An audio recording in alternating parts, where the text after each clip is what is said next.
So, Kurt, it's been quite a while since our last video. You know, we've taken a break. So it's the end of the year. A lot of animes come out, and I think it's about time for us to give our opinions on what we've seen throughout the year. Yeah. All right. I actually want to talk about something that I have actually been really hyped for, and I'm so excited that came out, is Nagatoro Season 2.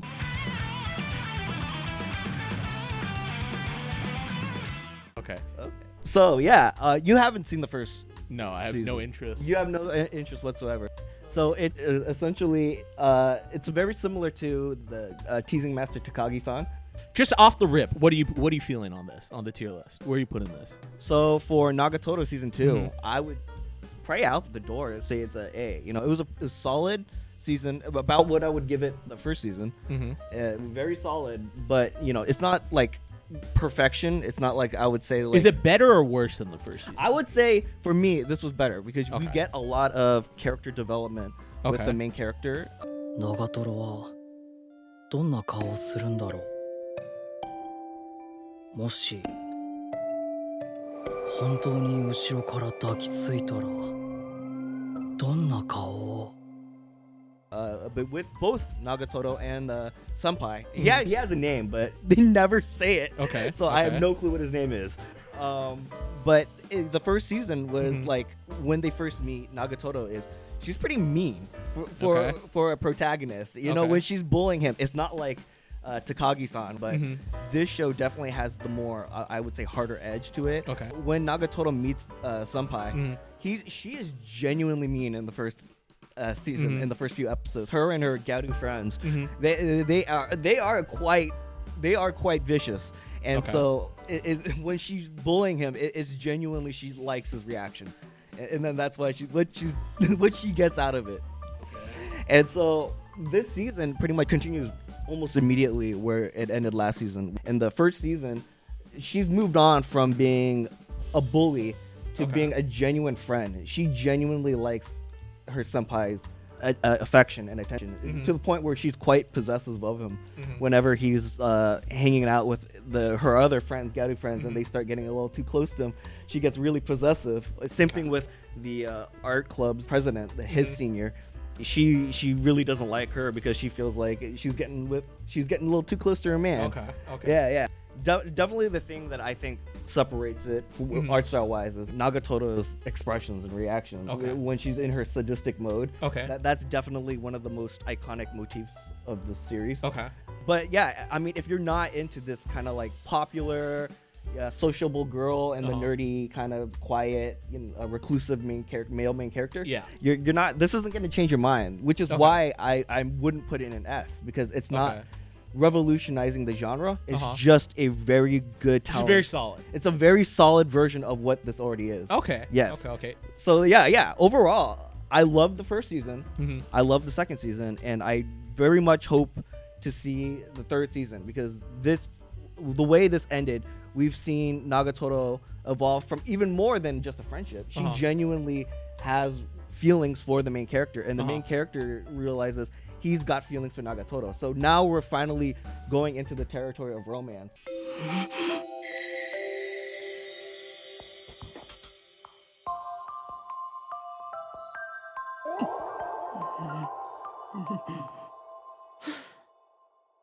Okay.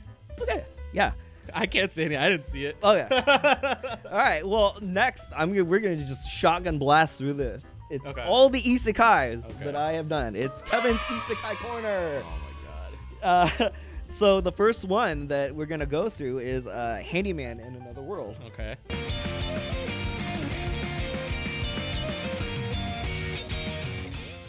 And this one actually shocked me. I would actually put this in a B. You know, it was good. Okay. I thought it was gonna be pretty generic. I had been trying to get into the manga. But the issue I had with the manga is that it is one of those things where it's only like 4 pages per chapter. And so it gets really kind of annoying to have to like break through. You know, get to the next chapter, it's just 4 pages, next chapter. So the direction or the adaptation fixed that. Yeah, it's definitely, which it does for a lot of the isekai. Because for almost all these things, I've read the manga before, Yeah. and maybe not necessarily extensively, but I am familiar with the source material. Yeah.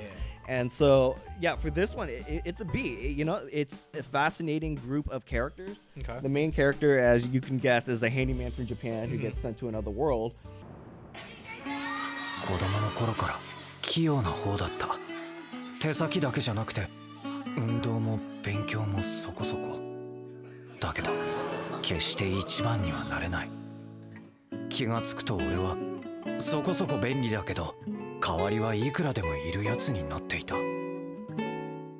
And he's teamed up with a female knight, like an old wizard who his gimmick is like, oh, he's dementia. He's essentially Gandalf with dementia. And a fairy girl who's got her magic abilities to help boost up the team. And so, you know, it's just essentially just them getting into everyday shenanigans. And trying to overcome these things. And then there is a romance between the knight and the main character. So overall, it was a fun series. It's cute. It has a unique take on how the main character uses his knowledge of our. Would you recommend it to non-isekai watchers? Yeah, I would actually. Okay. Yeah. It's I think a solid enough adventure series. So next is this one, I would put a B. It's a solid B.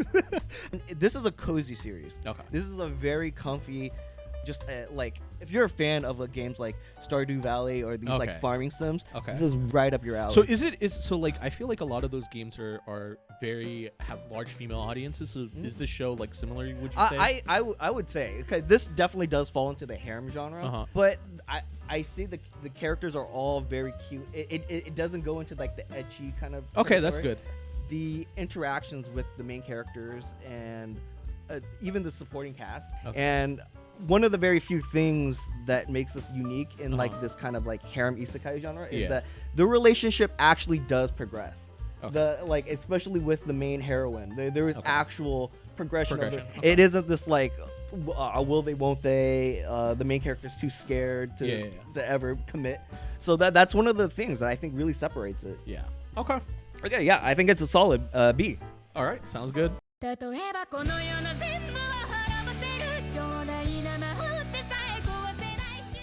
Okay, so for cheat skill, I would put that in A, actually. Really? What Yes. the fuck? Why? Okay. This one, I thought, I actually I am following the manga. Okay. In this story, the main character is the fat kid that everybody makes fun of. The fat, ugly guy. Generic.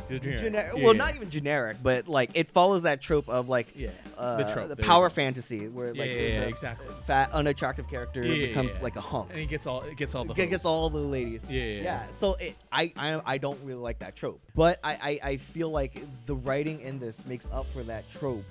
The main character is genuinely likable and sympathetic. That's so shocking to me. I know.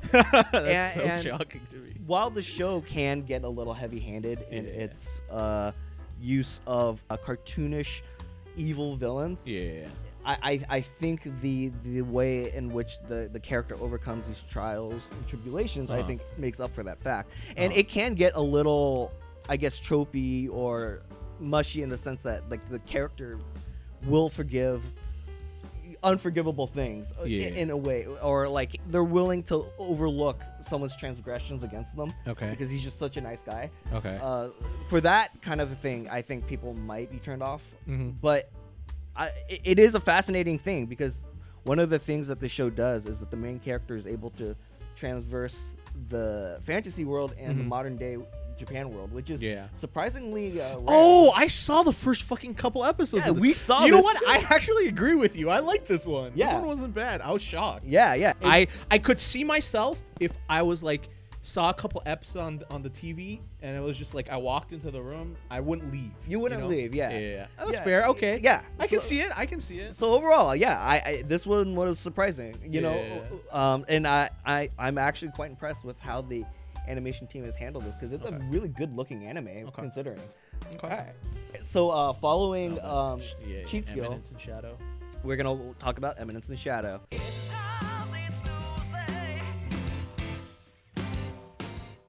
And this one is a little tricky for me, honestly. I don't know where I would actually place it because while I do like the series, it's kind of the second season kind of annoys me a little.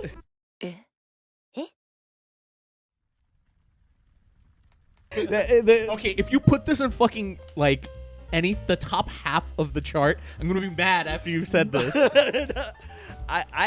Okay, it is an incredibly popular series. People would unironically put it into A or S. I really enjoyed the first season. First season, I would probably put an A. Okay. This one, I would probably have to put to B because while I do like it a lot, there's this one arc in particular in this series that drove me nuts. And for people that are familiar with the show, I'm talking about the counterfeit money arc. People who follow this, I think, can agree that the counterfeit arc is a little frustrating because the main character, kind of for not really well explained reasons, the character is essentially playing the bad guy and the good guy. And so for this thing, he's going against his the Shadow Garden. He's playing this new villain and keeping his new alter ego secret from everybody else in Shadow Garden. And it's incredibly frustrating until the very end. Then they explain why he's doing what he's doing, why it's so imperative he keep his identity secret. But until then, the whole audience is... So it's not convincing is what you're saying. It's not that it's not convincing. It's more like the writer's leaving the audience in the dark. And the thing that I do like about this series is the comedic tones that it has. The manga, which I am a big fan of, I actually prefer the manga over the anime because... So it's a bad adaptation? No. It's the original source material is a light novel, and the anime goes with the light novel version, which is a lot more serious. The manga is very comedic, especially when it comes to the main character's background. And so I really wish they went with the manga where it didn't take itself so seriously.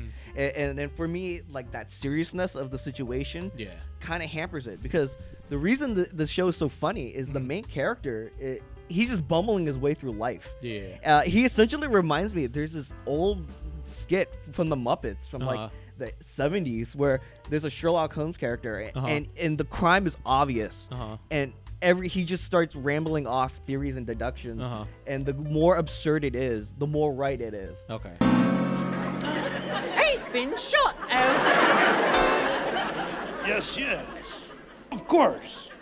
I arrest Fielding the butler for the murder of Lord Bottomley. Amazing. Preposterous. Elementary. Now the inescapable conclusion is that with no evidence and no killer, there was no murder.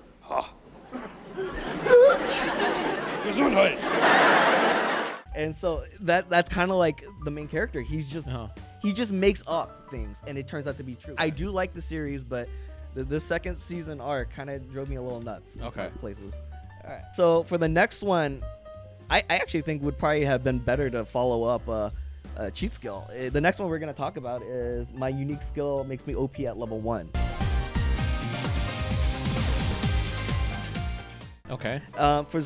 For this one, I've been following the manga as well, and this is gonna drive people nuts, but I really fucking love this manga.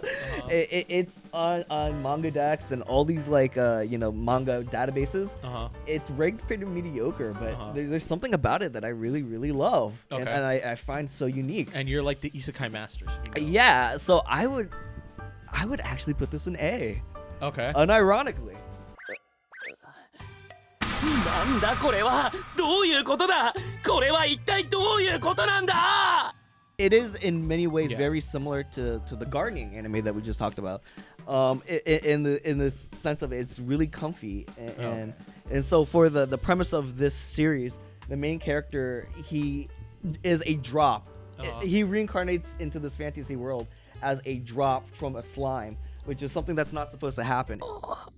起きたくない 人間なのです。でもドロップしたものですし。そっか、人間型のお肉なのです。ちょっとさばいてみるです。In this world, everything comes from monster drops. I mean, everything. Carrots, apples, steak. You want a lamp? You gotta kill a monster for a lamp. You want a battery? You gotta kill a monster for a battery. Because nothing exists without monster drops. They specifically state there's only 4 things that don't drop, and that's earth, fire, water, and air. Those are and humans. Are the only things that will not drop from monster. I think it's super comfy. This is a really fun series where, in this story, the main character is he's OP not because he's got like high stats, but because he's got this unique skill which makes it so that when he kills a monster, the drop is always the best quality of anything, and through this and through through this unique dungeon that he finds, he's able to overcome these obstacles by the items he gets, and so it's really satisfying to see this character who is underpowered kind of like work his way up, and it's his interaction with the main heroine and then the other supporting cast that makes it so comfy. It's very similar to Farming Life. Okay. And while the anime is very, I would say, kind of cheap looking, it's definitely not a passion project of the studio. You do get quality. It's passable. It's passable. As a fan of the property, you're okay with this. As a fan, I enjoy it quite a bit. Okay. Would I actually recommend it to most people? I would actually not recommend it to most people because this is not going to change your mind about the genre. This is just what my personal feeling. I as Isekai master, you're like, this is one of those ones. It just hits. Yeah, it hits different. Yeah, but it is what you would normally think of like generic Isekai. Okay. Yeah, but it does it right. It does what it does right. All right. Let's finish up these Isekai. All right. Well, these two I would lump together. It's Revolutionary Princess and I'm in Love with the Villainess. Okay.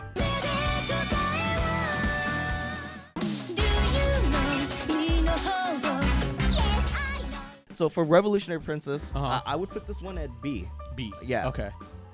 Is B just Isekai land?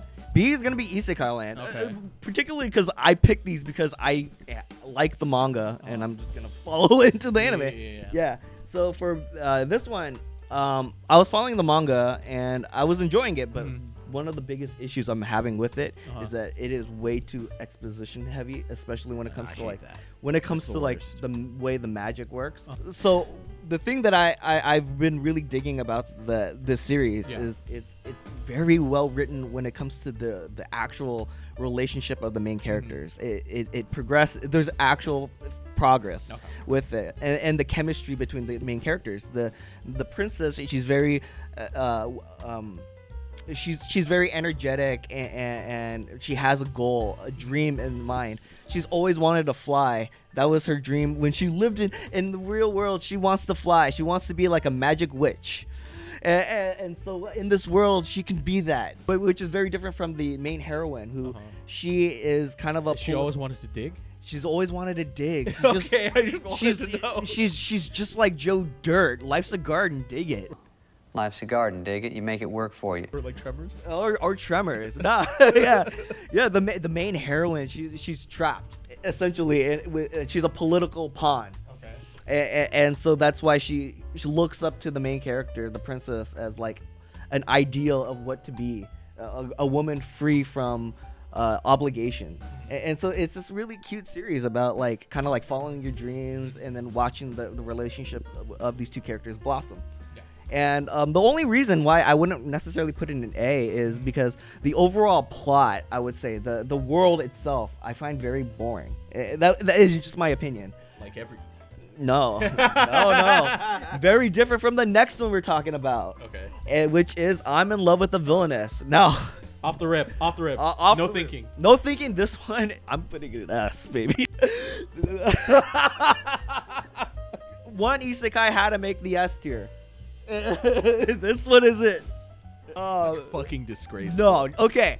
Unironically and unapologetically, I have been looking forward to this the entire year. Since it had been announced last year, I have been hyped. I want to. Every season, I was like, "Is this gonna air? Finally air?" And it's like, "Nope." Pushed to the next season. Pushed back to the next day. It's the end of the fucking year. That's how long I had to wait for this thing. Sell me on it. Why isn't it S? Why isn't it S? What makes this an S and not any of the other Isekai? Okay, well, just in general, I think you just have to be a fan of the Isekai Villainous subgenre. And that's a whole subgenre? It's a whole subgenre. Yes, Villainous is a subgenre in the Isekai genre. And anybody who follows Isekai knows what I'm talking about. And I adore the villainous trope in this genre. And I think I'm in Love in the Villainess is the gold standard because this has such a great dynamic with the main character Ray Taylor and the villainess Lady Claire. All you need to know is that if you want genuinely good, well-written Yuri romance, this is the gold standard. For the villainous subgenre. It's getting worse and worse. Okay, we're done with my isekai crap. Now we can move on. Finally move on. Witch from Mercury. Off the rip, do you want me first or you first? You want to go first or? No, you go first. I've been talking S. this whole time. For me, S. Yeah. Yes. Top of S. The very best of S. Not that these are in order. No. Villainous stays there. I think with Witch from Mercury, it's really scary for the average viewer because if you look at Mal viewers on this, it's always towards the bottom. Really? So it has like the second season curse, which is like obviously second seasons do worse than the first season. Yes. And then it also is a Gundam property, and I think there's so many like things that seem kind of like I don't know if I want to. Yeah. And I had that feeling as well. I'm not a same. not a big Gundam guy. The only reason I watched this is because you recommended it. Is I want to see stories that are well told visually, because as something that's animated, you're limited solely by what your imagination can come up with. And I think that visually what Witch from Mercury provides is just so beautiful. I think for me, I will always think of the Mother's Day episode, even though technically it wasn't on Mother's Day because of production issues. But the Mother's Day episode with Suletta Eri and Prospera, and they go to the station, and Suletta misses Ariel, and she goes and talks to the Gundam suit that she considers her own sibling. Yes. Suletta goes and talks to Ariel, and there's a very big plot. She considers Ariel her sister, and there's a bunch of reveals in this. And essentially, what happens is the Gundam suit and her own mother abandon her in space, and it cuts to her silent, like no sound, in the void of space, crying.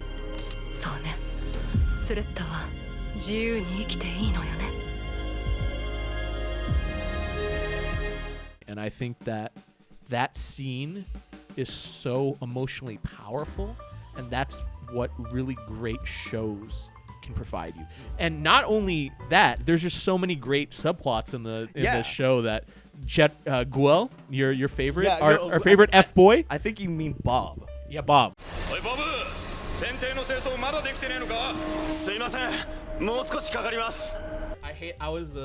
I was an anti-Bob fan, but Same here. Now we're Bob fans. You know, I don't think we can stress enough like how much this series pulls from other well-written shows like Revolutionary Girl Utena. That was definitely something that drew us into the first half of the show. I think my only criticism is that the ending was kind of rushed, a little weak. Yeah, I think that's for sure the weakest part of the show. Yeah. Except for all of, as Kevin, who is a big Yuri lover, I feel like a very authentic relationship. Yes. It has its ups and downs. It's written extremely well, and it actually ends with them, married. Yeah. And I checked the frames. They have the rings. I checked the proof, and something I cannot stress enough is when we first watched this, they had an episode 0. Which is very good. Yes, too. and so I watched it. I remember at the time I wasn't expecting the show to be that good. Yeah. So when I watched episode 0, I wasn't really paying attention, and so I remember after finishing part 1 and waiting for part 2 to air, I was like, I should go back and rewatch it? part 0, and that is important. Because most shows you can skip episode 0. It's so imperative for you to know. It's super important. It establishes a recurring theme of birthdays, which are very, very important in the show. Yeah. and on an animation standpoint, like it's amazing. The quality is so good.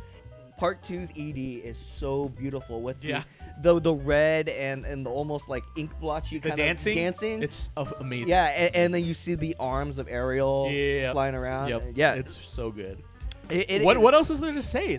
It's S. Maybe the best show of the year. I don't know. Yeah, definitely we one of my- still have some shows to talk about, but maybe this is the best show of the year. I don't know. It's definitely up there. Watch it. Yeah, absolutely watch it. Don't let Yeah. the Gundam thing scare you. Yeah, don't let Gundam scare you. All right, Jigokuraku. It's another one that we both watched. It's a shonen from one of the assistants of Fujimoto Tatsuki, the Chainsaw Man. Oh, okay. Manga. I didn't know that. Yeah. So there's a lot of wild stuff coming from that Tatsuki Fujimoto and all his editors. So yeah, this was a shonen. And off the rip, what are you thinking on this one? For me, it's an S. Really? Yes. I'm going A on this one. I think. Okay. I think. I think you can put an A. Yeah, I think A is fine on this one. I think it caught me by surprise for sure. I was not planning on watching this one, and then I saw the opening recommended to me. Same. Yeah. You showed me that OP, Yeah, and I was hooked. Yeah.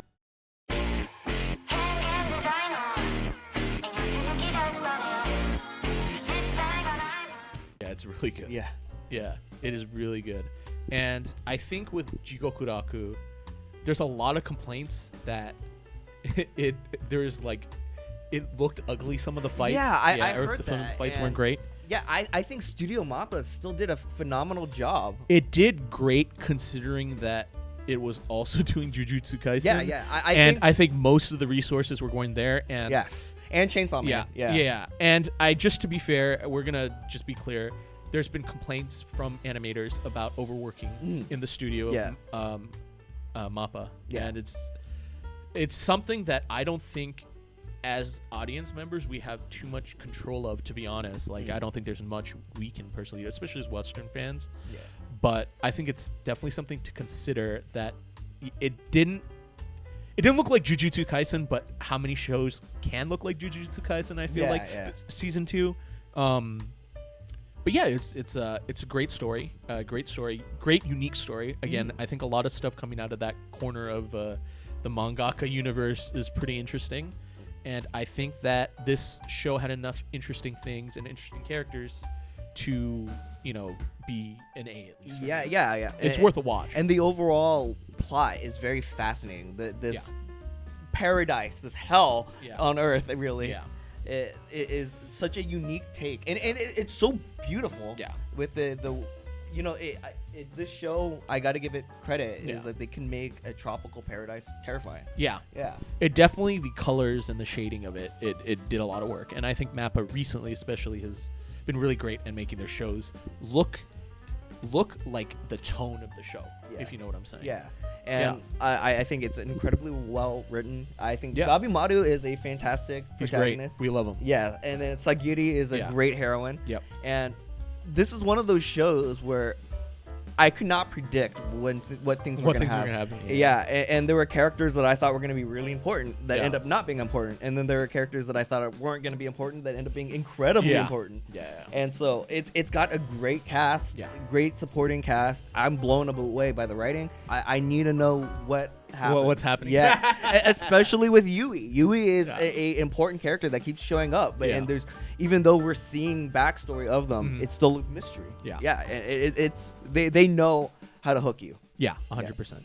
I agree. All right, so we're in the shonen block now. Jujutsu Kaisen Season 2.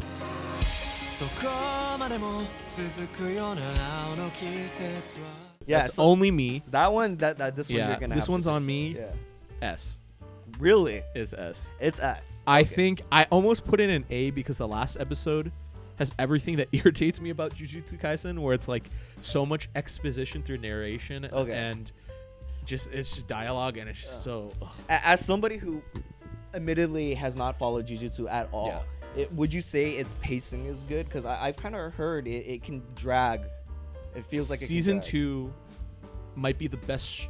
It's for sure the best stretch of the manga. It is, okay. And it might be the best shonen ever. Okay. I'm saying this right now. It might be the best shonen ever. Really? Beating out Chainsaw Man? It might be the best shonen ever. Wow, okay. Yeah. That's high I praise. think that Jujutsu Kaisen Season 1, I watched it and it was just fine for me. And I thought that the arcs that are covered in season 1 are just okay. Even the movie I felt was just like okay, right? Yeah, and I did see the movie and I'm with a you. fan. Yeah, yeah. And I'm a fan. Yeah. And I just think they're okay. Okay. And an issue I had is especially when you watch the second opening of the first season, you see the tone that shading and shadows, lighting, color palette all give to a show. You talked about in Jigokuraku how Mappa was really good at creating a very colorful background while also being terrifying. Yeah. Right? And I think that a big issue I have with early Jujutsu Kaisen is that it's the One Piece color palette and lighting. It's very like bright and very saturated. and cartoony and like flat. It's just flat because they have these like black uniforms that are like purplish in the show, and the colors it's just off. It's just off. And I saw Chainsaw Man and I saw the Jujutsu Kaisen second opening, and I'm like, this is what it could be. Okay. And then they delivered. They swapped the directors, and this director is amazing. I think he's someone that I'm really going to keep my eye out on because it's extremely cinematic. Would you say the director elevated Yeah. this? Like, Elevated? Because you said it already. Would you say the manga is S tier? This arc, yes. Okay. This arc, yes. So it's the best of Jujutsu Kaisen story-wise. Oh. The director did cut out some of the narration, but again, this Akutami loves narration, and it's just like this. Here's a paragraph explaining how domains work. I'm like, I don't care. I'm sorry, I just don't. And I think everyone's going to talk about the fights. Everyone's always going to talk about the fights of the show. The fights are so great. The fight choreography, the animation, the fluidity. Everyone's going to talk about that. Yeah. But what was so elevated that was the setting. You felt the dread. You felt like, oh my gosh, anything could happen. They are fighting to the death. And bad things are happening. Like, bad things are happening, and it looked that way, it felt that way, and I could get that as a viewer just from watching the scenes.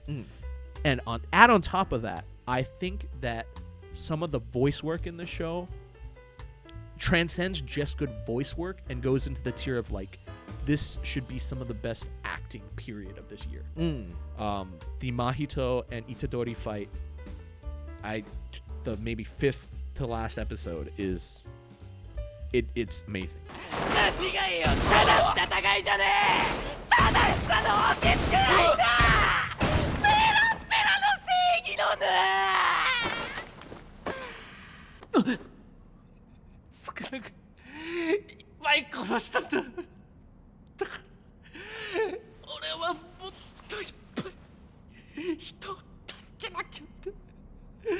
Wow. Okay. It's jaw-dropping, and those two voice actors deserve their props because they put everything out there. Oh, okay. Wow. And S tier. Okay. All right. This one's Kimetsu no Yaiba, the Blacksmith Village arc.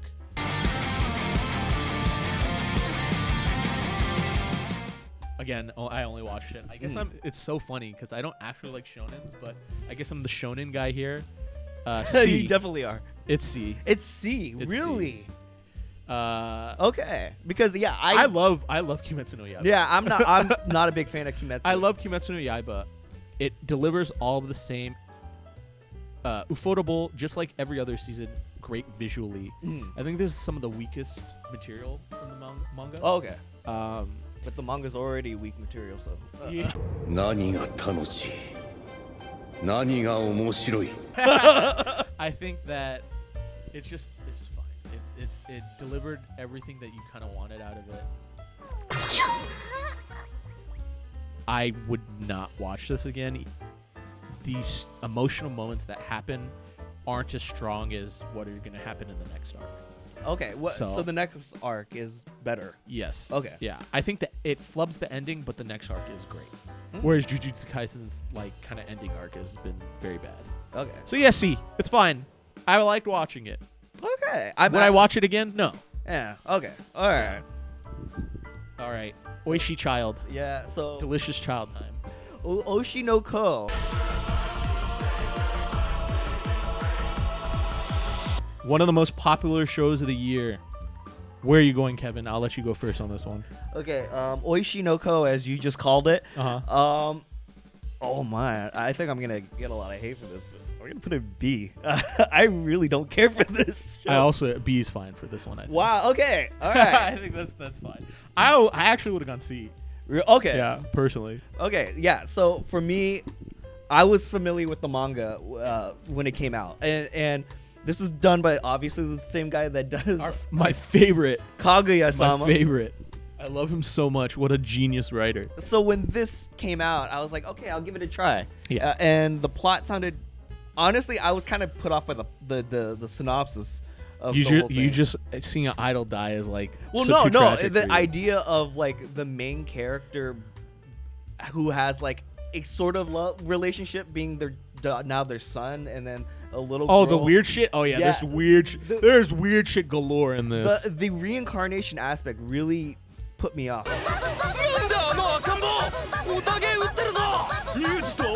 And not to be helped with, yes, an idol dies. But so speaking of that, the first episode, I think that alone I liked. If I was gonna do episode 1, I would probably put that in like A or A. I think not necessarily S, but A. I actually didn't like the first episode. For me, the first episode is honestly all I cared about, because really, as soon as I is gone, I'm like, I do not care about the show anymore. Really? Because I remember finishing it, and we did a 3-episode watch before we talked about it on our own. Yeah. And I was like, I don't even know if I want to do episode 2 and 3, honestly. And so going into this, I think the supporting characters carry the show enough for me to not completely hate I agree it. with that. I agree with that. I hate Aqua. I think Aqua is insufferable. Yeah. He's awful. I have no feelings towards Memcho. I think for me, I have a very love-hate relationship with the show. There's some parts where I'm like, wow, this is really great. Oh, no, same. And spectacular. And there's so much stuff that's just weird, perverse in a like odd way. Yeah, this is definitely not an intro show. It's high on the weird anime shit tier. For me, I think the most interesting parts are I really enjoy Kana and Akane's relationship and how I enjoy the making of art, right? And so when you see characters that are deeply invested in that and want to perfect their craft, and when you have Kana and Akane kind of clash off of each other, which doesn't happen yet, but Kana especially in the when the mangaka is watching her awful show and all her assistants are like, I am so sorry, and then she cries at the end because Kana really fucking cared. Yes, I think that's the best. No, absolutely. Yeah. When the show is focusing on specifically Kana and Akane, grounded stuff, that's when I'm interested. And for me, at first, I didn't like Kana.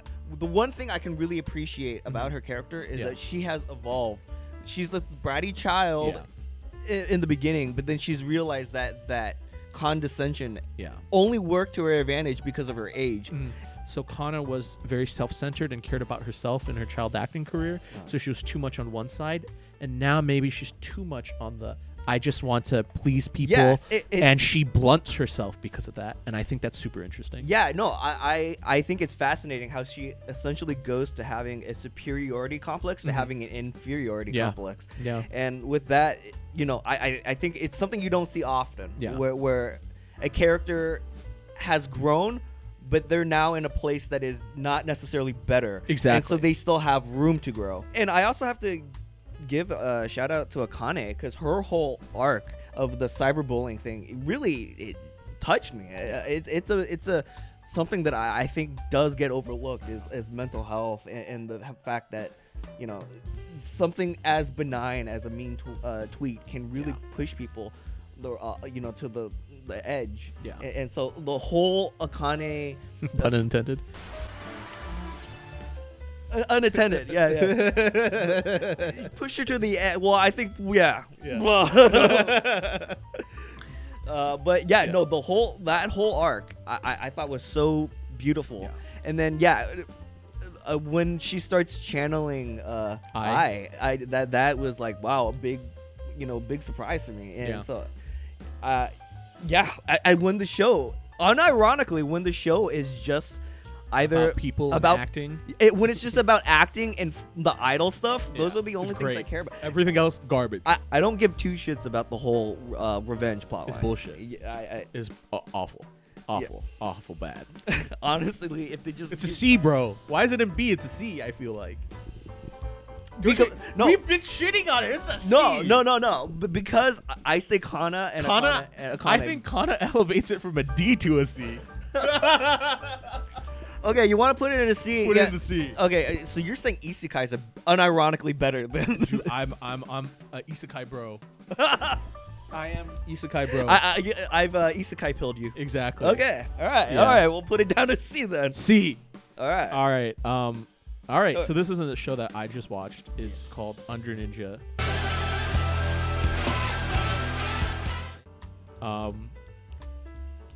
Yeah. Where are you gonna put this? This is tough.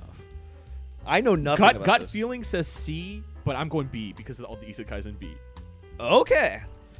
So it this starts with the worst English and the worst CGI that I've ever seen in my entire life. His thumb for pressing the phone's detonation button and his head got slashed off by a sword. Nobody else can do this but Ninja. I almost dropped the show after that. Really? Was it just like the violent imagery? It was just the bad English and the bad CGI. Oh, so you're just saying like it's just like cheesy, like it's just not great. Just not cool. Okay. It starts pretty bad. Okay. And then you cut to this like bum who's a ninja. And so basically they're like, ninja exist and there's ninja factions and they're kind of fighting each other. And you cut to this fucking lazy ass bum who lives in a like hovel at the outs with a sex worker, old salaryman pervert, and you're just like, what the fuck am I watching? We're in Afghanistan 10 seconds ago, and now there's like a NEET, and he's like, I'm so confused. And I think what is so interesting about this show is that it's like shows the bowels of Japanese society. Okay. Without being like, wow, the power of family. Like if you watch something like Koreeda's Shoplifters, it's about kind of like the poor of Japan, right? Which gets skipped over a lot in anime. And you get to see the like the weird, the perverted, the poor, low morals characters, and that's the best parts of the show. And then there's just like weird shit where you're just like, what the fuck am I watching? There's a person brain and a cat that rides a talking motorcycle, like it's Kino's Journey but for cats, and you're like, what the fuck is going on? And it's told, the first half of the show is told non-linearly, and you're just like, it's an extremely complex way of telling the story. Okay, so why is it a B then? It sounds it's a B because it overcomes all of the weird bullshit. It overcomes bad CGI. It overcomes just being ugly looking to being, to me. So the writing saves it, essentially. Yeah, and apparently this is by the same mangaka of I Am Hero. Okay. This is his first anime adaptation. Oh, okay. But it might have the ballsiest ending of an anime that I've seen in the last decade, which is another reason why it's a B. Okay. The ballsiest. So there's good parts, there's bad parts, but I think, unlike Oshinoko, where it's so good, but the bad parts drag down the good parts in a way. Do you understand? Like, yeah. It feels like Delicious Child could be an S in a different universe, right? But because there's so much odd shit in it, it drags it down to where we put it, right? But with Under Ninja, it feels like it should be an F, but there's weird, charming parts of it that drag it up to a B in my eyes. Okay. Yeah. All right, that's Under Ninja. I really enjoyed it. It's weird pervert shit. Watch it. Or watch it. I say, well, it's a B. B's and watch it, right? Okay.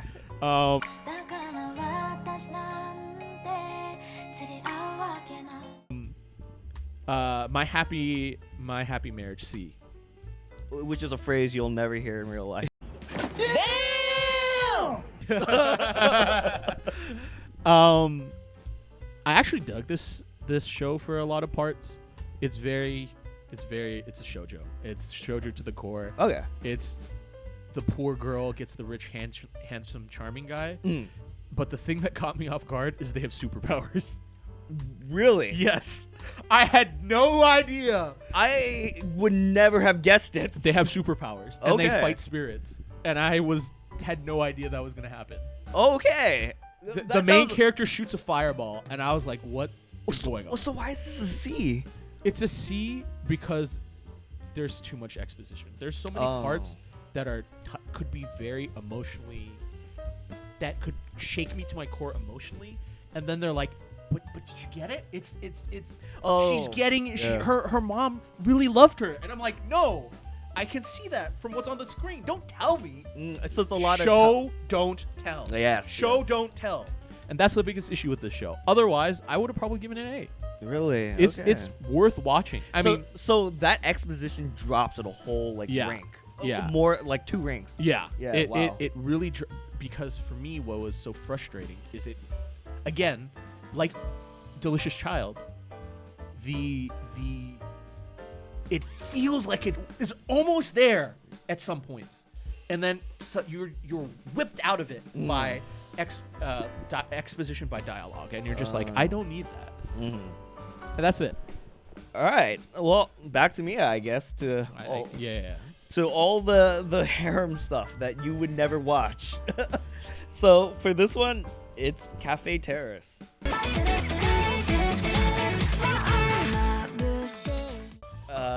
And I would probably put this in B.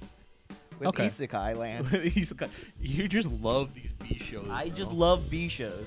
And this one, I've been following the manga pretty closely, and I was quite shocked that it got an anime so fast, because the manga only came out like a year or 2 ago, pretty recently. And so we have a video on this that you should watch. Oh yes, I forgot. We actually did a 3. You saw the first 3 actually. I know. That's why I'm waiting for you to talk so I can. So I mean, this series essentially follows the Love Hina kind of. I know we exactly talked about this in the episode, and I gotta say, like, there's really. So I think for me, so we talked about the first 3 episodes. Yeah, already. yeah. Did it pay off the hints that it dropped in the first 3 episodes?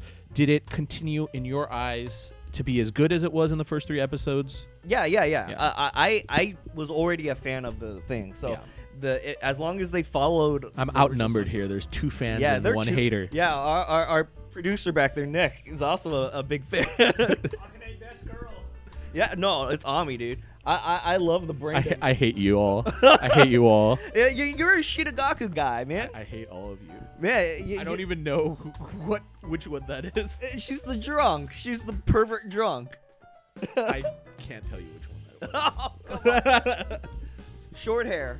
Oh wait, 2 of them have short hair. But yeah, I dug this, and all it needed to do was be as good as the source material, and it did this job. Better than Infinite Stratos. No, nothing's better than Infinite Stratos. What's Infinite Stratos on here? Infinite Stratos, there's no god tier, so okay. It transcends this. Charlotte and Laura transcend this. Oh my god. Format. I hate you. All right, next one. All right. This one I'm actually intrigued Yes, about. 100 Girlfriends. So this one is another one. I'm a huge fan of the manga. I've been following it. What is it? What is off the rip? Okay, off the rip. A. Okay. I really dig this, and the only reason it's not an S is just because I feel like it's never gonna be able to live up to the manga. Well, why? Why is that? Because I mean, for one thing, the 100 Girlfriend thing is very literal. There are. So you mean because I think you said in the manga they don't even have close. They're not even close. I think this is like Yu-Gi-Oh's Zexal, where there's like number monsters and they don't have all 100. Yeah, I mean, so that's the thing. I prefer Yu-Gi-Oh Zexal. I think my favorite girlfriend is number 29 Utopia. You know, it's funny though. Whatever. That's my favorite girlfriend. No, one of the fun things about the series is like, yes, there are in fact 100 girlfriends, and Okay. one of the great things about this show is that it embraces its absurdity. Do you remember the anime Defrag?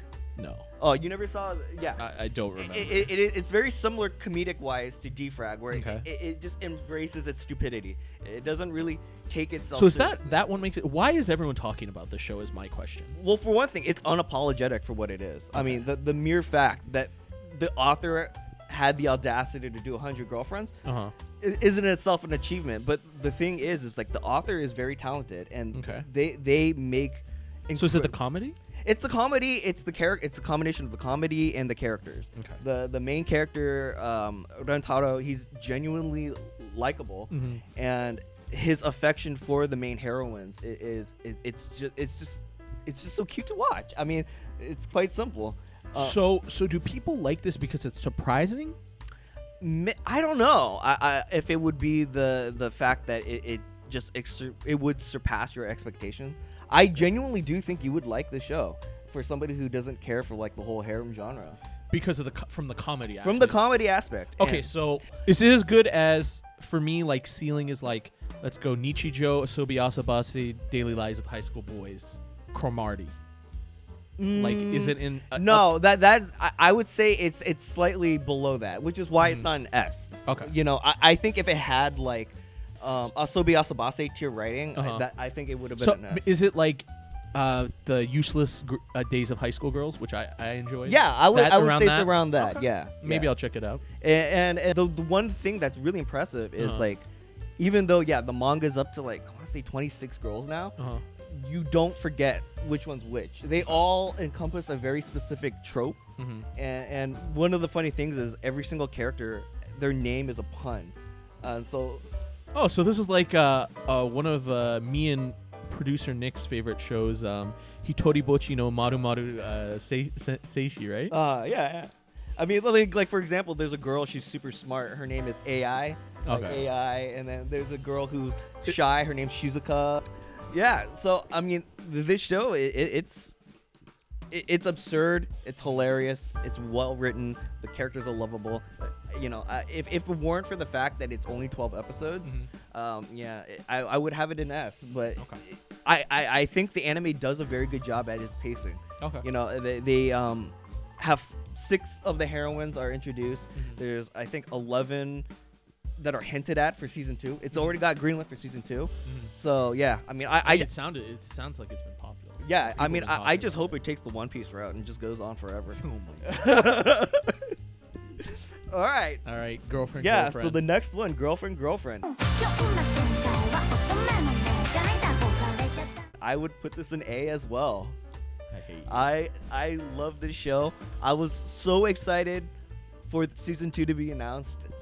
It's another one of those things where it's like I was waiting for this along with what makes this different from Rent a Girlfriend, because they look exactly the same to me. Okay, so like for one thing about this show, it's a harem, and just like 100 Girlfriends, it's unapologetic for what it is.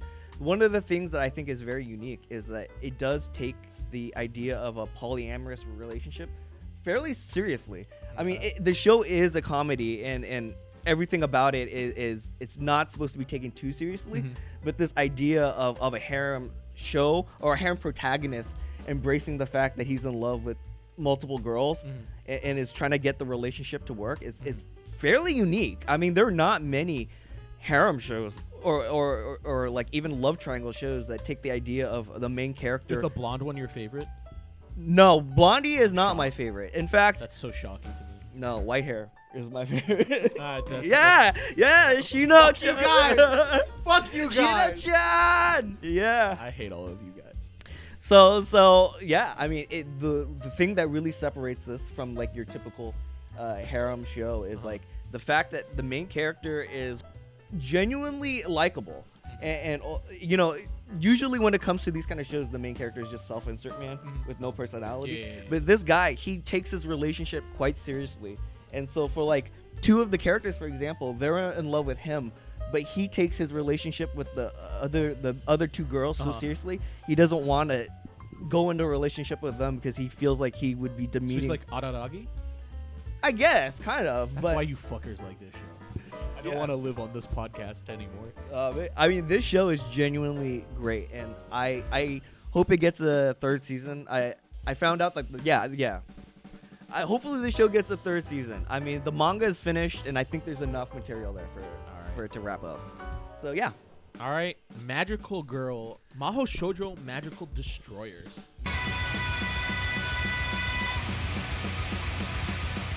This is a fascinating one. I don't know. Can we even talk about this without going into spoilers? Another one we did. This is another one that we did. Yeah, we an episode on. Yeah. Watch that. I had so much fun making that one. Yeah, You first. Okay. You first. Okay. Where is it? This one is gonna be hard because there's so many parts. Do you want me to go first? Yeah, go first, B. please. You put it in B. I'm honestly kind of tempted to put it at S. What? Yes. What? Yes. I'm almost tempted to the whole. Okay. Without getting into spoilers, I don't know. Skip it for now, Nick. Let's just talk about it. Okay. Why is this S? I loved that this whole show was just a shit. Is this ironic love for it? Or? No, I genuinely find it fascinating with how it went. There were two ideas that we had in the first. I mean, as seen from our video about my criticism about fucking capitalism, which clearly it was not. No. What we thought it was gonna be, and I'm actually kind of glad it didn't go. Was that he was delusional? Yeah. And that it was all in Otaku Hero's head. Yes. Okay, Otaku Hero. What do you have to say about the show? Okay, so one of the reasons why I think it's so brilliant is essentially the director of this series is the main villain. Ostensibly. Yeah. Because every episode ends and we see the animatic or the storyboard. Yeah, the storyboards. Of that. And that's we are shown that it's his writing. And Anarchy is his own like IRL creation. Yeah, yes. Yeah. And one of the things about the villain's backstory is that the thing that ruined all of his games was his terrible writing. Yeah. And so the fact that he's the creator and he ruins the fucking show by the writing is so meta. It's brilliant. It's so that and like the ending, the ED perfectly fits the idea of Otaku Hero is a Christ-like figure. Yeah, no, of course. Who we got that. Yes, but at the same time, the girls being thrown on the beach, they're disposable. Yeah, just like their characters in the show. Yeah, were disposable. Fuck, you swayed me, S. Yes, you fucking swayed me. God damn it. This show is not an entry-level show. You don't go into this is like college thesis level. I still have my reservations with the show. I still think that there's a lot of things wrong with it. No, I agree. But you did the meta narrative on that. I did not consider. I'll be honest. I was just so like, I can't believe it's going this direction that I like kind of started tuning it out. But I do like that a lot. The mere fact it's not an S in my book personally. I still think I'd put it at a B. Mm-hmm. I think it's worth watching. I think it's complex and it does make you think about things. Yeah, for sure. I mean, the mere fact that this made me think for like an hour after finishing it. Yeah, yes. That's what happened with me too. Yeah. That's crazy. It's crazy that you convinced me to put on this. Okay, next. Let's just go to the next. I'm tired of this. Oh shit! This was another me. Yeah. Birdie Wing Part 2.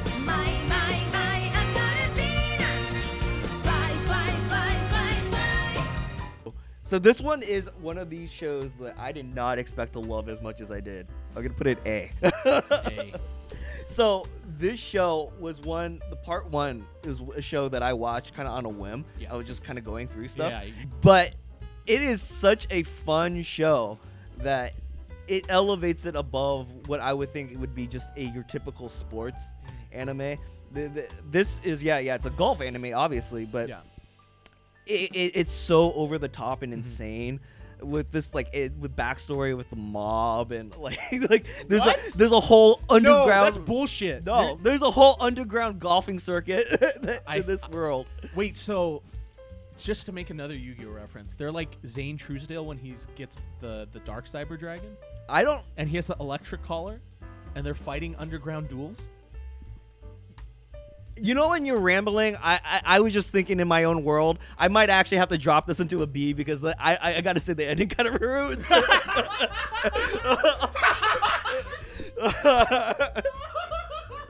I have no idea. Like, I wasn't even listening to you. I was just replaying the whole show in my head. You're like, let me think.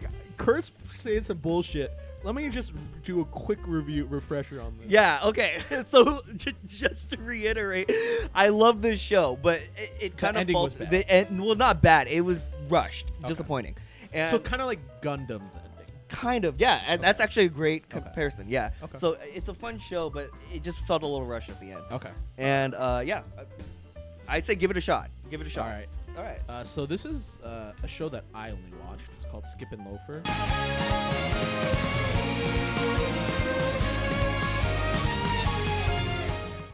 S.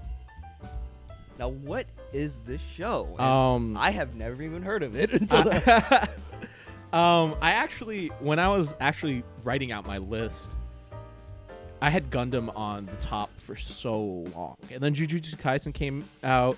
There's some good and some bad, and I had it kind of under Gundam, and I watched Skip and Loafer just to catch up. I was like, oh, I had bookmarked I had watched the first episode, thought it was cute, thought it was a interesting shoujo, checked it off and said, this is intriguing enough for me to watch. And I came back, and I think that this show is so good.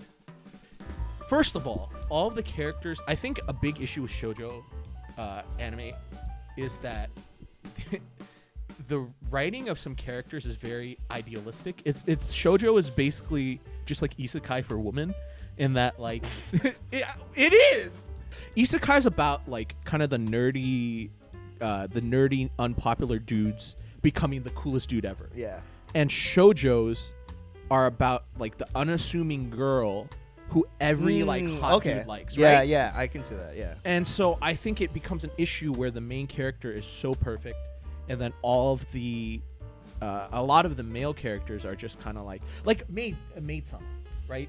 Yes. You know, it's just like the guy is hot and kind, and there's not much else about them, right? So why is it an S then? So I think with this show, all of the characters could be people, and I think that all of the characters are extremely complex.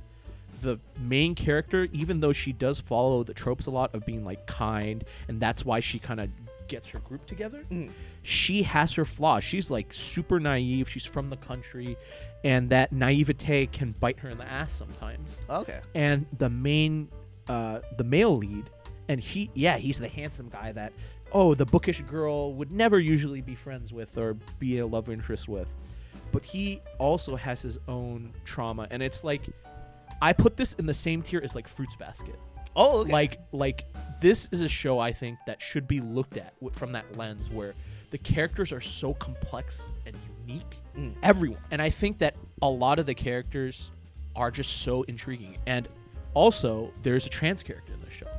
Okay. And the normalization of like a trans character whose transness is not the most important part of her character. Yeah. The most important part of her character is she's a dope ass aunt that lives in Tokyo. Oh, okay. And that she can like, she's cool. She's the cool aunt. Okay, so they do trans representation well, because that's always been an issue where that defines who they are. Exactly. Yeah. And it's like every character has stuff like that. Yeah. Where they're so deep and layered, and it doesn't hit all these beats and tropes of romance anime, and it has them just be people. But I think it really delves into that, and I do think it should be talked about with things like Kimi ni Todoke and Fruits Basket. Oh, okay. I truly think this one it's a hit. It really was so emotionally great, and every character, especially the main character who's so pained, he has a dark past, he gets a really great ending. Okay. And I loved it. Oh, all right. It almost was my favorite show of the year. Oh. Almost. Yeah. All right. So next one. All right, last show. We both watched it. Tengoku Daimakyou. I'm the one that recommended this one to you. Yeah. I'll let you go first. All right. This one's a little tricky because I liked it It's a tricky. lot. It's very tricky.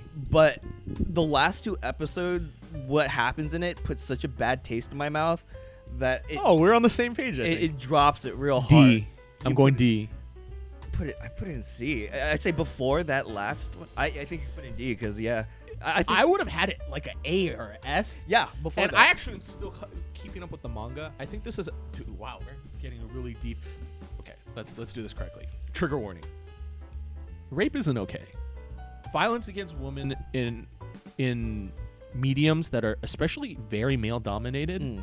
That's just it's just so tough because if you're I can see the argument that it should never be depicted.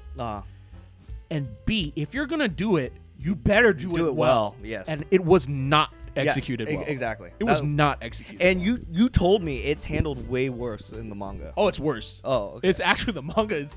They're trying to redeem the goddamn rapist. Oh, really? Oh, yeah. Oh, I thought you meant at the end. No, in the manga right now, they're trying to redeem the rapist. And I'm like, it's like, what pisses me off about, honestly, I might even give the show an F. What pisses me off about this show so much. Go ahead. It's his thing. What pisses me off so much about this show is it has so many interesting threads about it. The puzzle box is fun as hell. And then they do that. Okay, so my biggest issue with it is that it if they're again, I don't like it when rape is used as a plot point. Exactly. Or a plot device, Exactly. I should say. And I'm not in the crowd as saying it can't be done, but I'm definitely in the crowd if you're gonna do it. And you walk a thin line. You walk a very thin line.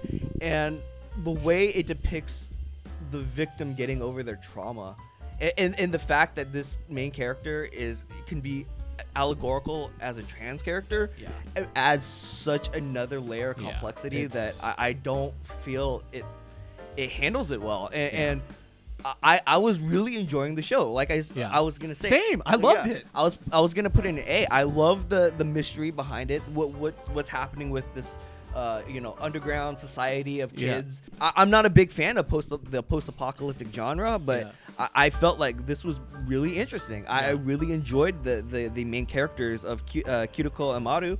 And I was excited to see where it was going. And you had told me about the what happened, the incident in episodes 11 and 12, and I was bracing for the worst. And while it did not hit my expectation of how bad it was going to be, it definitely did ruin it for me. Like I just can't overlook what happens in there, and the fact that it ends on that. Like the first season. Like, and then they're trying to make it like hopeful.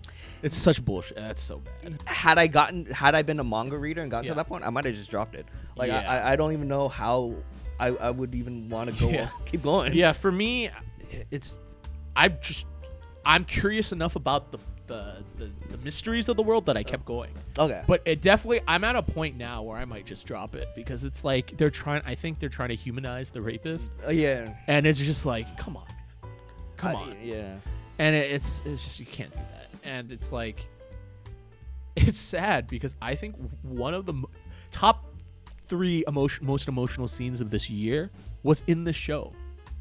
Oh, okay. Well, it's when so when the doctor, right, they go to the doctor, the tinker. Oh, okay, yes. And we get revealed that who those characters are. Yeah. And this character, before she's given a humane death, she's like, I want to see the sky. It's like, thank you for giving me your eye to see it. Yeah.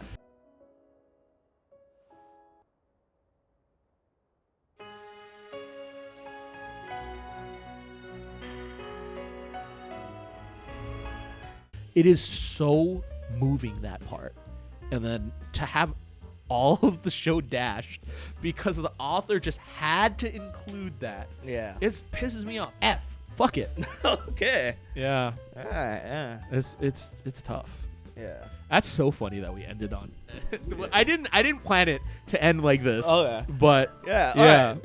Overall, a lot of shows came out. Originally, I thought it was a pretty meh year, but when I was going through everything and looking at even the shows I didn't get to watch, I think there was actually quite a lot of shows that I was really interested in. I think it's still a weak year. Really? Compared to last year. No, last year was god tier. I mean, so it's actually really interesting because next year will be the halfway mark for this decade. Mm. And I was curious, and I looked back, and I compared 2010 to 2014. Uh-huh.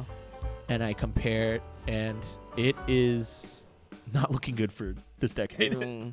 I like. That's all I have to say. For me, the fact that it had such a good lineup of like isekais, and they had a good line. This was the year of the Yuri romance. Yeah, I guess. You know, I have to give it points for that, but it was also the year of sequels. There were a lot of shows. That was an issue, I think, for sure. Yeah, for me, a lot of those sequels were things I was planning on watching, so Yeah. that's why it elevates it for me. Yeah. But last year was amazing. This year, I think was pretty good.